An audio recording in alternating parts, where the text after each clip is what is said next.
We are on Masechet Shekalim, Perek Dalid, Mishnah Dalid, the fourth Mishnah in the fourth chapter of Masechet Shekalim. We're going to continue talking about what do you do with the extra money or extra stuff that people give to the Beit HaMikdash? What do they do with it? Says the Mishnah, Motar Truma, Mahayu Osim. What would they do with the Motar Truma, the extra Truma, the extra money that they gave? The answer is Riku'ei Zahav Tzipui the Beit Kochei HaKadashim. Riku'ei Zahav are the gold plates. If you would look in the first, actually they didn't have this in the Mikdash Sheni, but the Mikdash Rishon, everything was covered with gold. They just saw on Tisha B'Av, actually, the guy from somebody from the Machon HaMikdash came and gave this unbelievable, PowerPoint presentation about what the Kodesh HaKadashim looked like, and it was entirely covered in the Mikdash Rishon with gold. See if I can find a picture of it. Here's the best that I could find. This is a Kohen Gadol entering the Kodesh HaKadashim. All of these things were made out of gold. They were hewn out of gold. The floor was gold. The top is gold. So whether this is accurate in the Kruvim, whatever, the whole thing was gold, and they would have to fix them, they would have to add to them, etc., etc. So if that's what it looked like, they have to they would have to take the extra money, and every little bit would go for this gold. These Riku'ei Zahav, these beaten out plates of gold. It's not sprayed on gold, but it was plated gold. Rabbi Yishmael says the following: we had extra motor. We have all these different kinds of sources of income. Motar haperot. The Kayet HaMizbeach. Remember we learned the Kayet HaMizbeach. The Kayet HaMizbeach was to keep the Mizbeach running. If there was ever downtime, they didn't want the Mizbeach not to have sacrifices. So if people didn't bring at a specific time, then they would just, use their own korbanot in order to have the Mizbeach operating, that it shouldn't be unused. That's the kind of Mizbeach. So what is Motar Perot?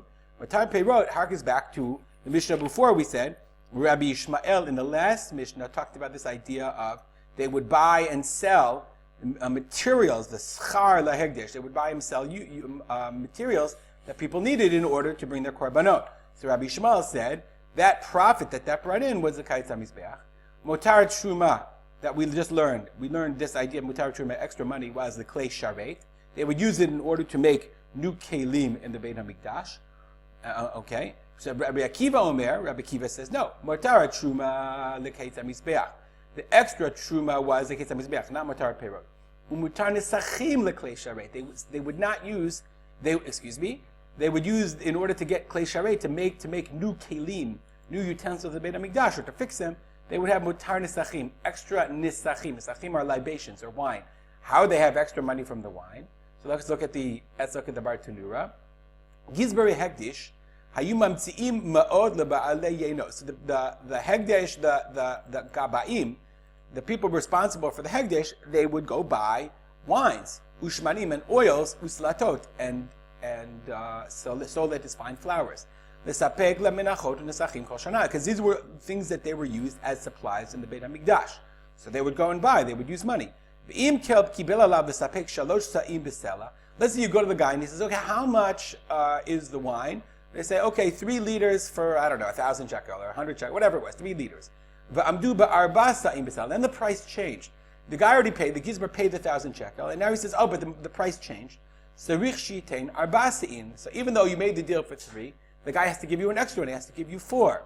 Okay? That extra is motar. So the Beit HaMikdash always got the better price. It always got, even though at the time of the sale, it was for a certain amount. So that's one way the Beit HaMikdash had profit. V'chein, kishemodidin lehegdish, when they would beg their hegdish, hayu modidin b'midah mivoretzet ugdusha. When they would pour, they would give you hegdish. They overmeasured. V'agizbar yamochek hamidah. And so then when the hegdish would get the fine flour, they would get the measurement. It was overflowing, but the gizbar would then mochek hamidah. He would even it off. V'habeiruts, and that extra nikra motar nesachim, it was extra. V'osin mehem klei sharet, and that's what they would use in order to make the klei sharet. According to Rabbi Akiva, that's called motar nesachim. The extra materials that the Beit HaMikdash got because it was the Beit HaMikdash. Rabbi Chanina Sgan HaKohanim Omer, Rabbi Chanina Sgan HaKohanim says no. Motar nesachim lekayet HaMizbeach. The extra nesachim that went to the kayet HaMizbeach. Umotar hatruma leklei sharet, and the extra money that was donated that went to klei sharet. And neither Rabbi Akiva or Rabbi Chanina agreed that there was this idea of peirot, that there was this sale of material to outside people in the Beit HaMikdash. So I made you a little chart. Okay, we have Rabbi Yishmael, who had this idea of motar peirot. So he says that went to the Kayet HaMizbeach. Motar Truma went to Klei Sharet, the extra money for the Truma were for the Kelim. He doesn't say about Motar Nesachim. This Motar Nesachim is an additional profit. I don't know how much they could have made on the extra, on the overflow from the salesman. Okay. On the other hand, Rabbi Kiva said, remember, Ketzah Mizbeach was Motar Truma and Motar Nesachim was Klei Sharet. Rabbi Chanina had the other way around, Klei Sharet, and the other hand, Ketzah Mizbeach, and they're both learning it. Just look for the Bartanura for a second. They're learning from the pasuk in Divrei Hayamim. Ve'et shar hakesef hayaseu kili lebeit Hashem. So the extra money. So this was Rabbi Akiva. Ezeu kesef she'esha shirayim. And what extra money? That's Terumat Halishkah. That's the money given for Truma. And therefore he says, I think that was Rabbi Akiva. Motar Truma leklei sharet. Who said that? Oh, that was Rabbi Shmael. Motar Truma leklei sharet. I'm sorry, Rabbi Shmuel says Mutar Truma, that what money is Shar HaKesef, that's Mutar Truma. So interestingly, Rabbi Chanina agrees with Rabbi Shmuel and says that Mutar Truma is L'klei Sharet.